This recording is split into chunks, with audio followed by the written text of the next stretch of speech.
Selamat mendengarkan Your Lifestyle yang masih dari kawasan Jalan Jenderal Sudirman nomor 219 Kota Padang Sidimpuan. Ya kau masih bersama Ici di program talk show bersama Kementerian Padang Sidimpuan, Kementerian Agama ya.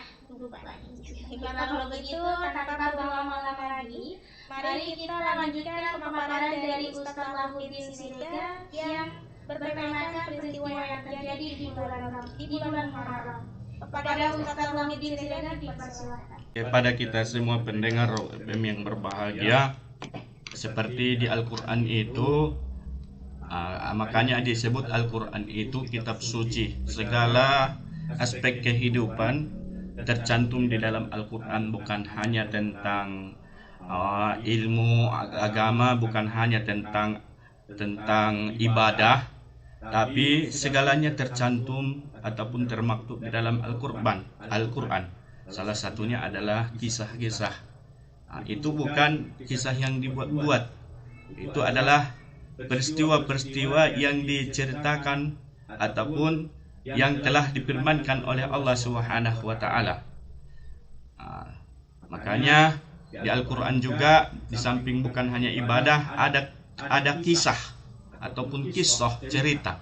Yang tujuan cerita itu diceritakan adalah agar kita mengambil iktibar dari cerita yang telah terjadi pada masa lampau, agar menjadi iktibar kepada kita semua. Oh, kalau saya berbuat seperti ini, maka akibatnya akan menjadi seperti ini. Kalau saya berbuat kebaikan, saya akan seperti ini. Kalau sebaliknya saya berbuat ketidakbaikan ataupun kejahatan, akibatnya akan menjadi seperti ini. Semuanya itu adalah iktibar kepada kita orang yang mempunyai mata ataupun mempunyai mata hati. Pendengar Raw FM yang berbahagia, kemudian yang berikutnya yang terjadi di bulan Muharram adalah Nabi Yusuf dibebaskan Allah dari penjara. Penjara Raja Mesir di Kairo waktu itu. Adapun sebab-sebab di penjaranya Nabi Yusuf alaihissalam adalah ketika itu, singkat ceritanya, ketika itu istri Raja Mesir ketika waktu itu melihat anak angkatnya Nabi Yusuf alaihissalam sudah menjadi pemuda yang sangat tampan. Akibatnya adalah ada keinginan untuk bersama Nabi Yusuf alaihissalam. Diajaknya lah Nabi Yusuf untuk masuk satu ruangan, satu tempat. Kemudian dia tutup pintu. Kemudian Nabi Yusuf tetap beristiqomah, tetap ingat sama Allah Subhanahu wa taala. Kemudian Nabi Yusuf lari. Artinya apa kepada kita semuanya? Kita harus mengambil pelajaran dari kisah Nabi Yusuf ini. Artinya apa? Ketika anak-anak kita sudah dewasa ataupun beranjak dewasa, tempat-tempat tidur anak-anak kita pisahkan ya. Kita pisah. Walaupun kamarnya kecil-kecil, jangan satu tempat tidur ya. Ini kisah Nabi Yusuf alaihissalam. Penyebabnya adalah akibat fitnahan daripada Zulaikha kepada Nabi Yusuf alaihissalam. Fitnahan Zulaikha, bahwa dia mengatakan bahwa Nabi Yusuflah yang mengajaknya. Kemudian Nabi Yusuf berkata, dia yang menarik saya. Kemudian Raja yang adil mengatakan, jika yang dipakai oleh Nabi Yusuf sobek dari depan, maka yang berbuat adalah Nabi Yusuf. Jika celana yang dipakai Nabi Yusuf yang koyak dari belakang, maka Zulaikha yang bersalah. Manakala dilihat ternyata yang sobek itu dari belakang, maka Raja ketika itu, Raja Mesir ketika itu membuat suatu keputusan yang sangat bijak bahwa istrinya lah Zulaikha yang berbuat kesalahan. Artinya apa kepada kita? Kemudian Zulaikha memerintahkan, saya kalau tidak dipenjarakanlah Nabi Yusuf alaihissalam. Kemudian dipenjarakanlah Nabi Yusuf alaihissalam. Artinya bahwa Nabi Yusuf lebih baik, ahabbu ilayya, bahwa saya lebih suka masuk dijebloskan ke dalam penjara daripada berbuat hal-hal yang tidak baik menurut pandangan, menurut keyakinan, menurut pandangan saya, kata Nabi Yusuf alaihissalam. Dipenjarakanlah.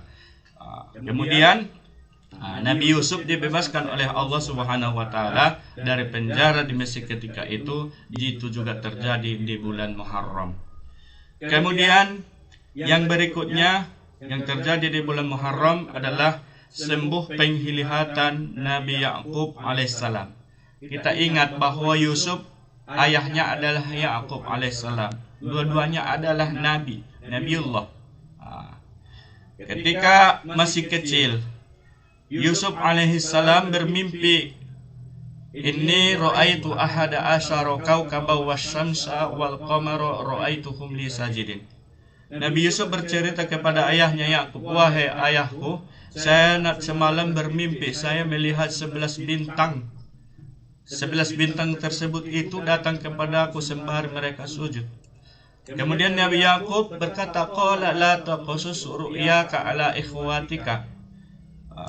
Yakub berkata kepada Nabi Yusuf alaihissalam, "Wahai anakku Yusuf, jangan ceritakan ini mimpimu ini terhadap saudara-saudaramu." Pelajaran dari seperti ini apa? Kalau mimpi-mimpi tersebut yang tidak baik, tak usah diceritakan. Kalau kita menceritakan mimpi kita kepada orang, tak usahlah diceritakan. Kalau kita ceritakan, mungkin dia akan membuat tafsiran ataupun takbir mimpi kepada hal-hal yang tidak baik.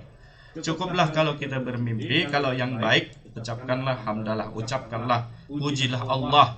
Umpama mimpi ke Baitullah, ucapkanlah alhamdulillah. Kalau mimpi-mimpi yang tidak baik seperti terjatuh, ucapkanlah a'udzubillahi minasyaitonirrajim.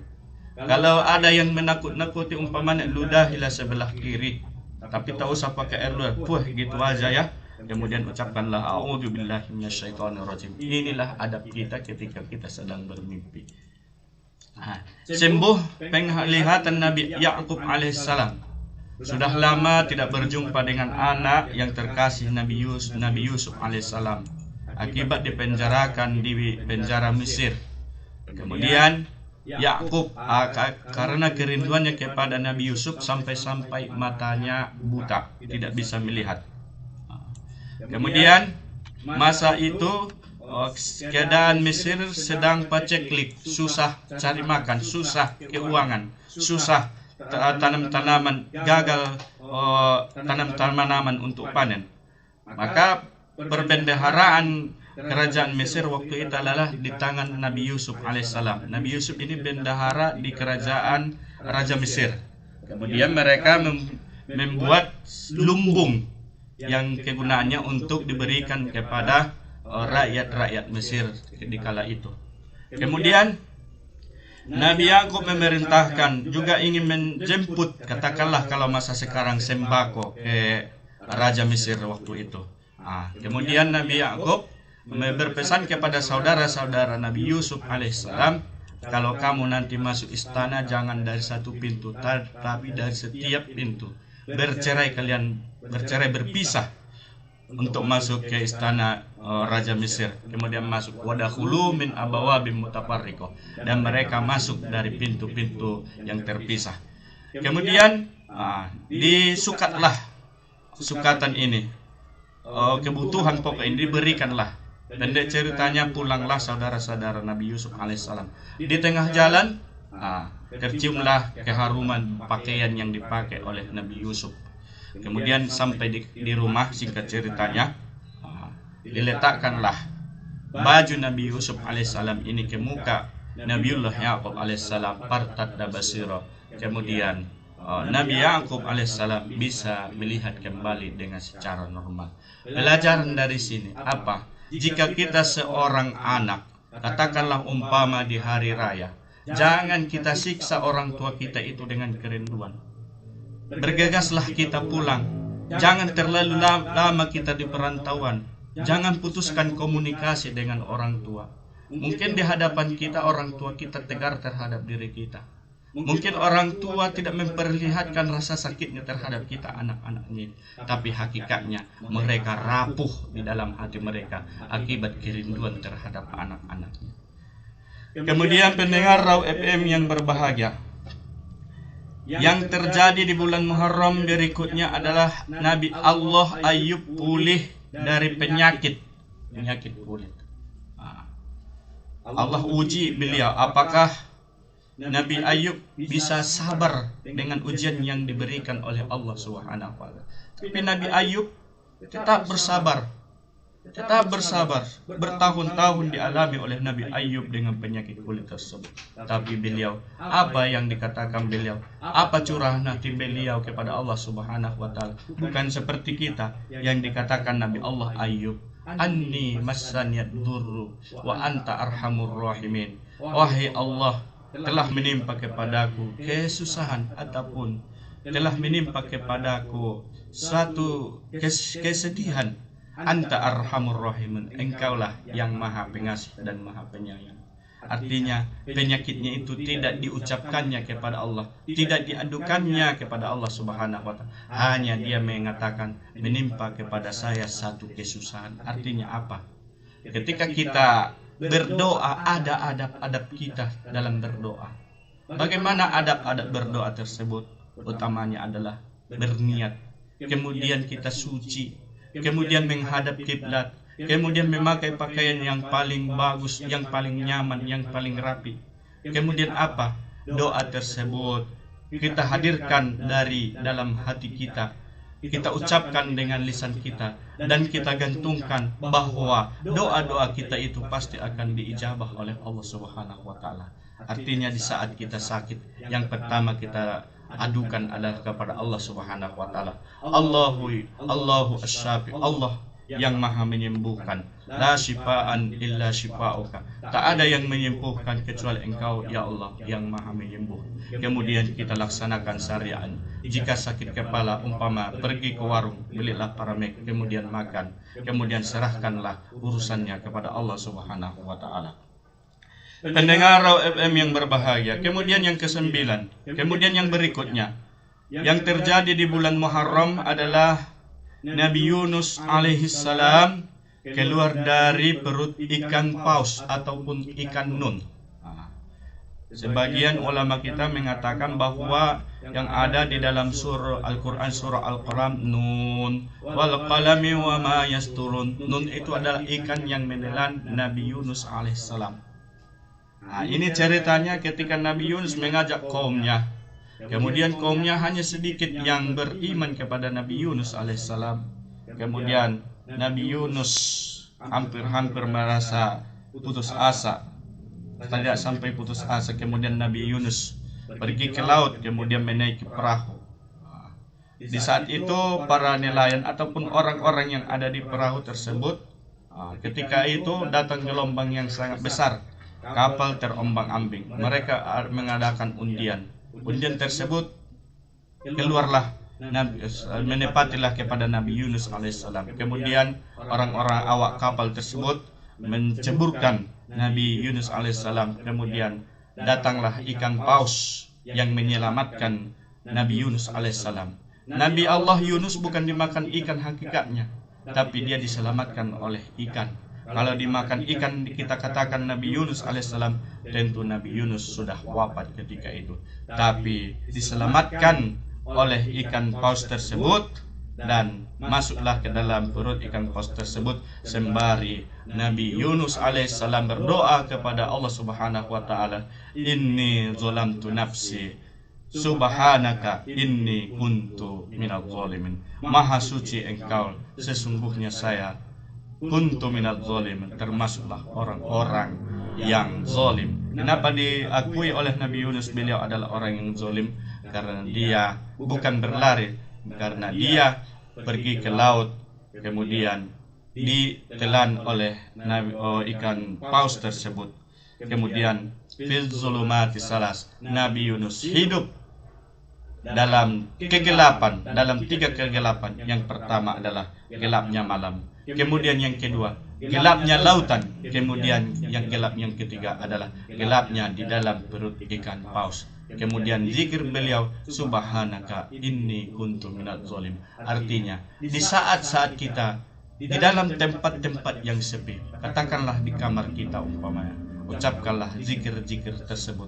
Bertaubatlah kita kepada Allah Subhanahu wa Ta'ala, inni kuntu minadz zalimin. Kita lazimkanlah zikir yang telah diajarkan oleh Nabi Yunus sebagaimana yang telah tertera di dalam Al-Quran dan kita aplikasikan dalam kehidupan kita.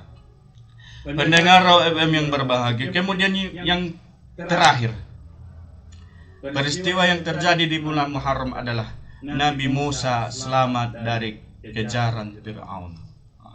Ini juga Musa. Musa adalah hamba Allah. Yang dimilikinya hanyalah sebuah tongkat. Kemudian mengajak kepada Fir'aun untuk beriman kepada Allah Subhanahu wa Ta'ala. Kita singkat ceritanya, ketika Nabi Musa alaihissalam terlahir, ibunya membawanya ke Sungai Nil, kemudian dihanyutkan. Kenapa dihanyutkan? Karena ketika itu Fir'aun harus melaksanakan suatu kebijakan di mana nanti setiap bayi yang lahir laki-laki akan dibunuh. Apa tujuan Fir'aun ketika itu? Takut dia akan ada yang menggantikan posisinya sebagai raja sekaligus sebagai Tuhan orang Mesir ketika itu. Tapi Allah berkehendak lain.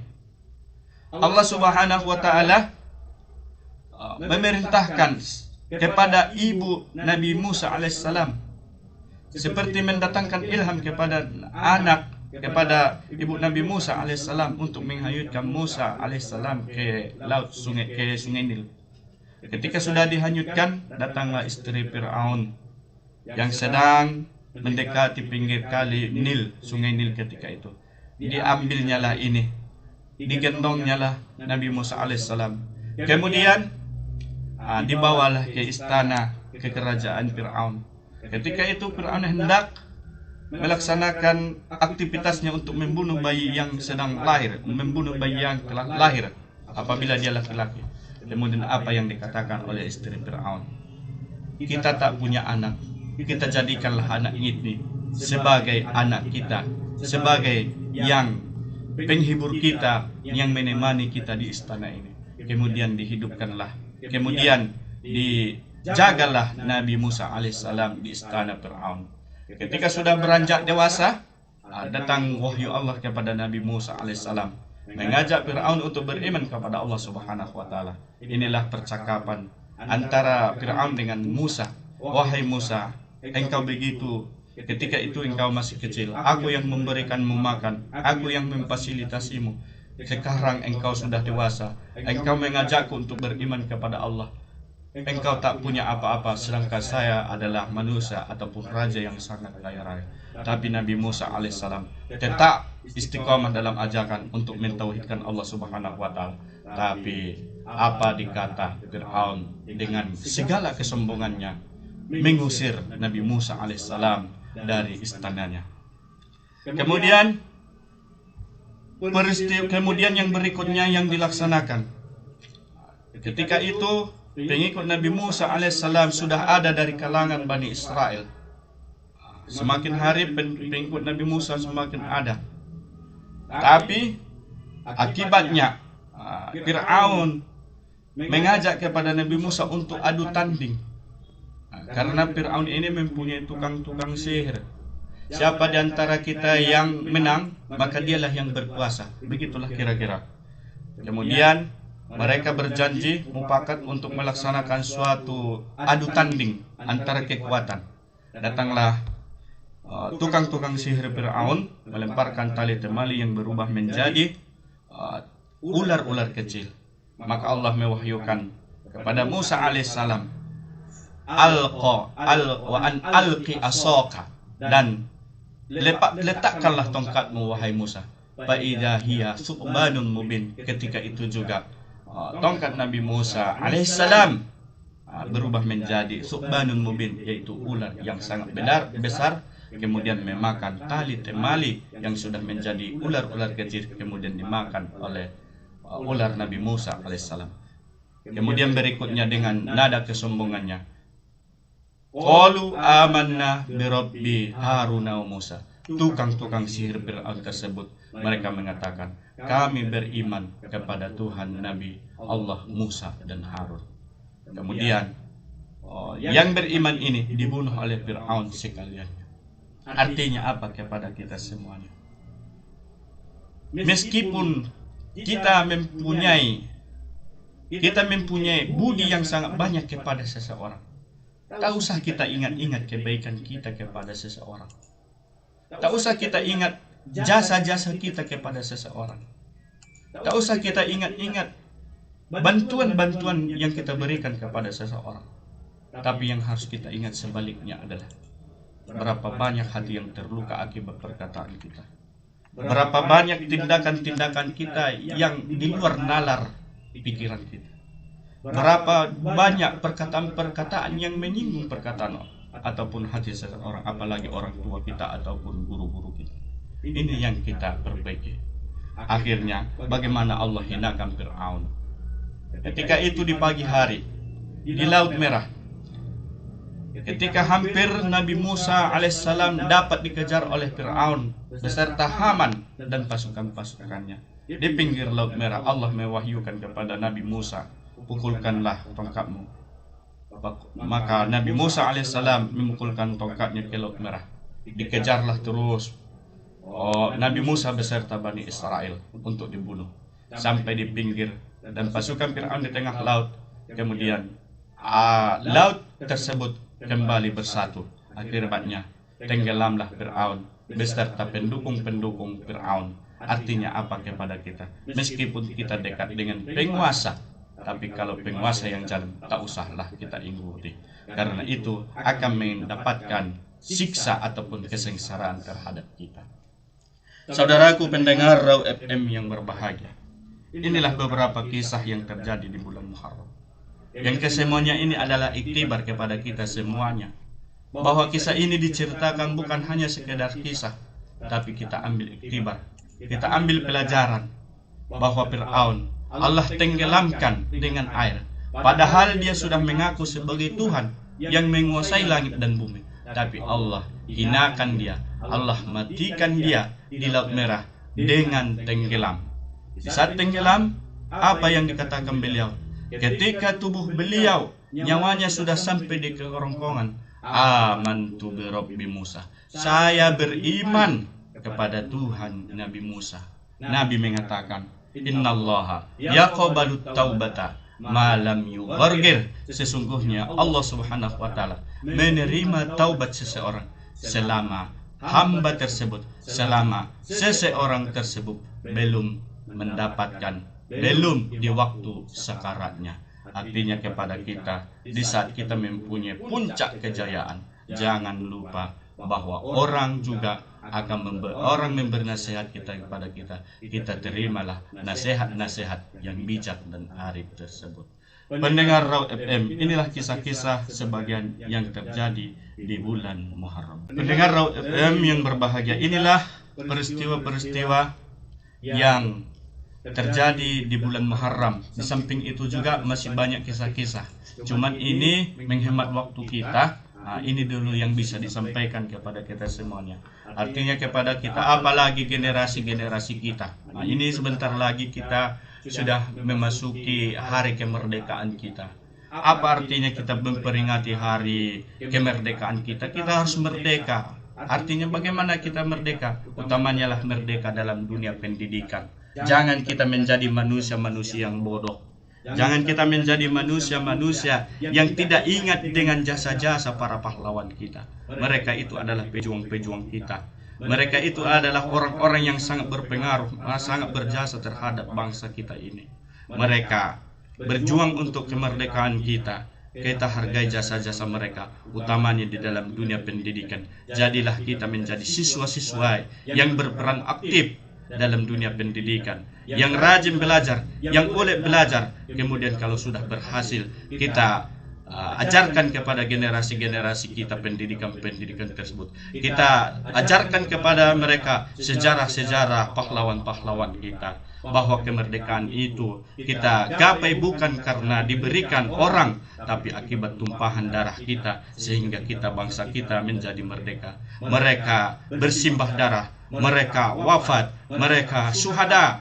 Artinya kepada kita semuanya, kita hargailah jasa-jasa pahlawan-pahlawan kita tersebut, dengan kita isi kemerdekaan ini dengan nilai-nilai yang sesuai dengan falsafah bangsa kita, yaitu NKRI, Pancasila, dan Negara Kesatuan Republik Indonesia.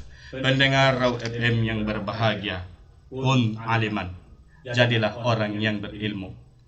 au mustami'an, atau orang yang mendengarkan ilmu, au muta'alliman, atau menjadi pelajar yang menimba ilmu. Wala takun rabi'an, janganlah engkau dari golongan yang keempat, patuh laka, maka engkau adalah orang yang celaka. Artinya, jika kita tidak bisa orang yang alim, yang memberikan atau mengajarkan ilmu, jadilah kita yang mendengar ilmu, atau jadilah kita menjadi orang yang belajar. Kalau tidak bisa yang tiga ini, jangan dari golongan keempat, yaitu orang yang menghalang-halangi terhadap dunia pendidikan kita. Demikian, kalau ada kata yang salah, saya mohon maaf kepada ruang dengar kita semuanya.